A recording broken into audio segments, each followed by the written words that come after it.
चीन की अर्थव्यवस्था दुनिया के लिए मिसाल है। खासकर पिछले 3 दशक में चीन काफी तेजी से विश्व पटल पर उभरा। इसी का नतीजा है कि चीन पिछले 40 वर्षों में 80 करोड़ लोगों को $1.90 प्रतिदिन से नीचे की आय स्तर से ऊपर उठाने में कामयाब रहा। लेकिन 2022 की शुरुआत से चीन की अर्थव्यवस्था डगमगा रही है। चीन से आने वाली खबरों में मुख्य रूप से 4 ऐसी हैं जो ये संकेत दे रही हैं कि चीन में सब कुछ ठीक नहीं है। लगातार 10 महीनों से चीन की प्रॉपर्टी की कीमतें गिर रही हैं और ये हाल ऐसे समय में है जब चीन की सरकार रियल एस्टेट सेक्टर को संभालने के लिए कई कदम उठा रही है। बता दें कि चीन में रियल एस्टेट सेक्टर में गड़बड़ी की शुरुआत पिछले साल हुई थी, जब सरकार ने रियल एस्टेट कंपनियों की कर्ज पर निर्भरता कम करने के लिए 3 नियम बनाए थे। इन्हें 3 रेल लाइसेंस के नाम से जाना जाता है। चीन की सबसे बड़ी रियल एस्टेट कंपनी एवरग्रैंड इन नियमों के टेस्ट में फेल हो गई। नतीजा ये हुआ कि एवरग्रैंड को और कर्ज जुटाने में मुश्किल होने लगी और उसका विशाल निर्माण साम्राज्य ठहर सा गया।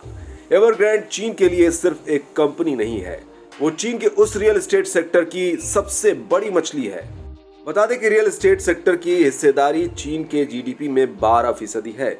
इसलिए एवरग्रैंड अगर दिवालिया हुई तो उसका असर पूरे चीन की अर्थव्यवस्था पर होना तय है, क्योंकि इससे सीमेंट, स्टील, सैनिटरी वेयर और कई दूसरे उद्योगों पर भी असर पड़ेगा।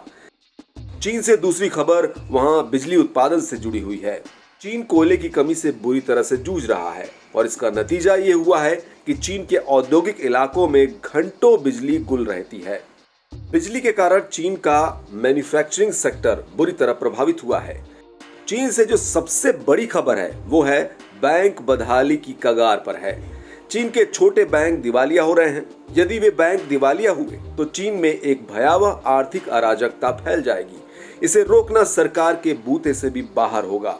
यहाँ तक कि चीन के बड़े बैंकों के लिए भी आने वाले दिन चुनौतीपूर्ण हो सकते हैं, क्योंकि चीन ने अरबों डॉलर का कर्ज ऐसे एशियाई और अफ्रीकी देशों को दिया है जो आर्थिक तौर पर कमजोर हैं।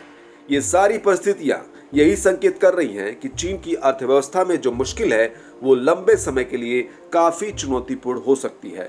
इसका असर कई देशों पर भी पड़ेगा।